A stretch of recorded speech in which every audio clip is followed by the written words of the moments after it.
Whether they're sidekicks, unlikely heroes, or simply the comedic relief, these non-humans are unforgettable. It's buzzing. Maybe it's a flying beehive. Yeah, maybe it's a All right, start digging. Welcome to WatchMojo.com, and today we're counting down our picks for the top 10 standout non-human characters in movies and TV. Looking for more out of this world entertainment? Be sure to check out our newest magazine, WatchMojo's 50 most influential sci-fi shows on TV. For this list, we're taking a look at important characters in film and TV who stand out in one way or another from the rest of their group of associates because they are non-human. Congratulations! You're giving birth to an episode of Nova. They don't have to be the only non-human character on the show or in the movie, but they do have to be the standout non-human within the group of characters they spend the most time with. I am not our father. Number 10, the Great Gazoo, the Flintstones. Now then, I suppose the usual amenities are in order. I am the Great Gazoo, and I thank you for rescuing me. Originally created to shake things up in bedrock, this green nuisance turned friend was banished from his home planet in the future for creating a doomsday machine. Don't look so worried. I never intended to use it. It was a status thing. I was the first one on my block to have one. And that's how he became Fred and Barney's problem, the new pal. Invisible to everyone but the kids, animals, and those two dum-dums, the Great Gazoo does have some pretty nifty powers. Too bad they just seem to cause trouble. Okay, most Flintstones fans remember this tiny, floaty alien as the show's last-ditch effort to add interest to a declining series. But fans remember him, even over 50 years later. If that's not a standout non-human character, we don't know what is. Hello, Dum-Dum. Not now, Gazoo. I want to be alone. It's not always about you, Fatso. Maybe I wanted to talk. Number 9, Castiel, Supernatural. Who are you? I'm the one who gripped you tight and raised you from perdition. Yeah. Thanks for that. TV Squad called this angel, quote, slightly awkward and frighteningly precise. Based on that description, it sounds like Castiel is as straight arrow as they come, and unlikely to step out of line. However, when push comes to shove, he's willing to defy the greatest beings heaven has to offer. When crap like this comes around, we deal with it. Like we always have. What we don't do is we don't go out and make another deal with the devil. That sounds so simple when you say it like that. We can relate to Castiel because his character addresses the very nature of free will. While he is approachable, Cass is also a no-nonsense kind of guy. Hey, ass butt. He doesn't always help people and is willing to sacrifice some lives for the greater good. One thing's for sure, and his human friends Sam and Dean know this far too well. Castiel is definitely not your average angel. Excuse me, ladies, I think I need to confer with our fearless leader for a minute. Why not go get washed up for the orgy? Number 8, the cat, Red Dwarf. 6 nipples? I wonder what the female of the species is like. Pretty easy to please in bed. Especially if you play the piano. Superficial and standoffish, this cool cat reined us in with his style, swag, and killer wardrobe. While he doesn't have an actual name, he's simply called the Cat, his presence is certainly felt from the get-go. During his first appearance on the show, the Cat makes his sneaky entrance in an all-pink suit, the shiniest of white shoes, and with slicked back hair. And from his very first lines, it's clear that this rambunctious character would be the comedic relief. Hey, you monkeys eat off the floor? Ain't you got no style or sophistication? With a James Brown kind of flair, undeniable rhythm, and an unorthodox meow, this smooth cat is the source of much of the non-human humor, fun, and mischief aboard the Red Dwarf.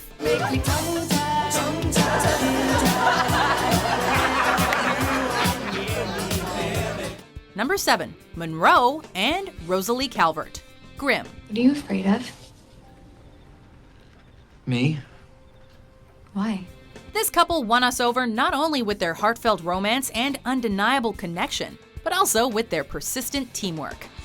The members of this tag team are beings known as Vessons. They shapeshift between their human and creature-like forms, and only Grimms can see their true nature.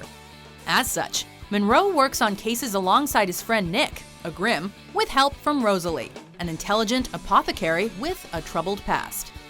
Even though Monroe's a Blutbad and Rosalee's a Fuchsbau, and a union between those two creatures is supposedly impure, the unlikely couple marries, continuing to assist the titular Grimm with his work.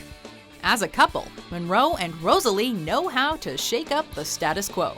It's a little uncomfortable, actually. I mean, I think if this thing were pointed in my direction... Oops. Number 6. Brian Griffin, Family Guy. Take to the highway, won't you lend me your name? Who sings that song? James Taylor. Yeah, let's keep it that way. While Brian is certainly the most intellectual and cultured member of the Griffin family, a great friend to Peter and a great nemesis to Stewie, he's still the pet dog. But he's not just any pet dog. He can walk on 2 legs, speak, and even sing. Take it, dog. We're quite a pair of partners, just like Thelma and Louise.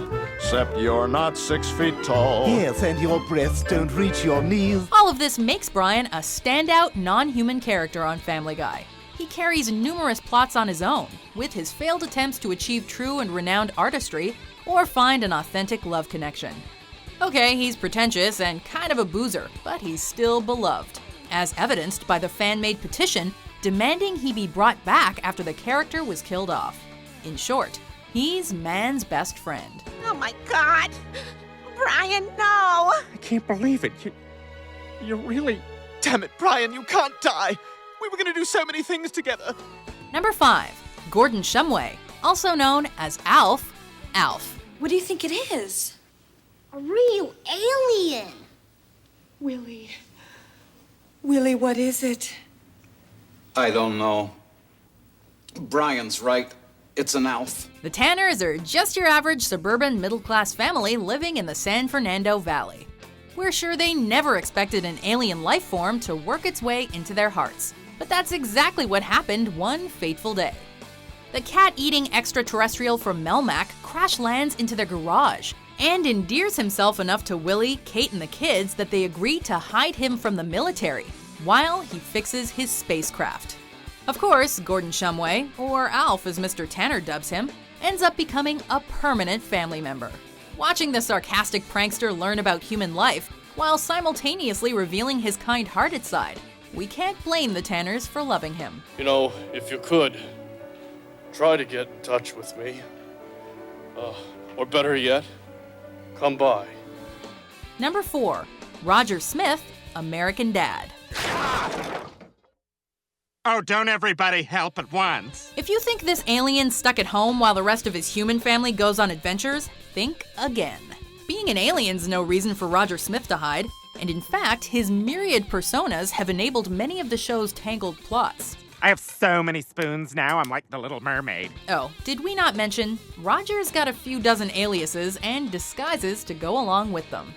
While it might seem as though he's on the show purely for the jokes, he can actually be considered the brains behind the entire Smith family operation. The immoral, deceitful, nasty brains. Androgynous and pansexual, Roger's a bit of a mystery to viewers and his fellow characters. We don't even know much about his home planet, but we do know that Roger has definitely conquered Earth. Hello? British Prime Minister Tony Blair. Speaking. Guess what? What? Chicken butt. Number 3. Bender Bending Rodriguez, Futurama. I'm unstoppable! This metal-working robot is an unlikely friend to the Planet Express crew. You see, he's only got one priority in life: himself. Despite that, and his alcoholism, chain-smoking, gambling, tendency to wish all humans harm, and other lovely qualities, Bite my shiny metal ass. the humans and aliens that comprise the Planet Express team keep him around. Why? Bender is essential to each Futurama episode, helping to set the sarcastic tone with his prejudiced ramblings. In fact, he's so popular, he's even crossed over into other animated worlds, appearing on both Family Guy and The Simpsons. However, while you can describe this robot as egotistical, rude, and inconsiderate, you can ironically always count on Bender to be there for his friends, whether they like it or not. Kill all humans. Must kill all humans. Number 2. Spock, the Star Trek franchise. Lieutenant Uhura, if Sensor has learned anything about the nature of the force which holds us here. Besides his famous salutation, pointy ears, and love of logic, we know this half-alien as a member of Starfleet, who once rendered admirable service as an officer aboard the starship Enterprise, and later served as an ambassador to the Federation's more dubious neighbors. Working on a ship populated primarily by human beings, Spock knows what it's like to not fit in. Something actor Leonard Nimoy says keeps the character relatable. Spock shares that outcast quality with another standout Star Trek alien, Worf. For Spock, however, he never quite feels at home whether he's with humans or with Vulcans. A conspicuous outsider, but also one of the most unforgettable characters in all of sci-fi. Since my customary farewell would appear oddly self-serving, I shall simply say, good luck. Before we unveil our number one pick, here are some honorable mentions. Humans are odd. They think order and chaos are somehow opposites and try to control what won't be. But there is grace in their failings. Ring line! Thief! Little hairy thief, give it back! Don't bite him! Help me! Help me. Many have said that. Number 1. Chewbacca, the Star Wars franchise. You made a fair move. Screaming about it can't help you. Let him have it. It's not wise to upset a Wookiee. While Star Wars goofy-inspired Gungan outcast Jar Jar Binks is highly recognizable for all the wrong reasons, the legendary Wookiee Chewbacca is a top favorite and a standout non-human on his team of rebel misfits. It's hard to miss this friendly co-pilot when he's grouped with Han Solo, Princess Leia, and Luke Skywalker, what with his luscious hair and distinct language and all. Fiercely loyal to the entire team, Chewie's mission is to protect Han after his smuggler pal refuses an order to take the Wookiee's life. Don't worry, Chewie. I think I know what he has in mind. This effectively bonds the two together, creating one of the most meaningful and legendary bromances in the history of sci-fi cinema. Chewie, we're home. Do you agree with our picks? Check out these other great clips from WatchMojo and subscribe for new videos every day.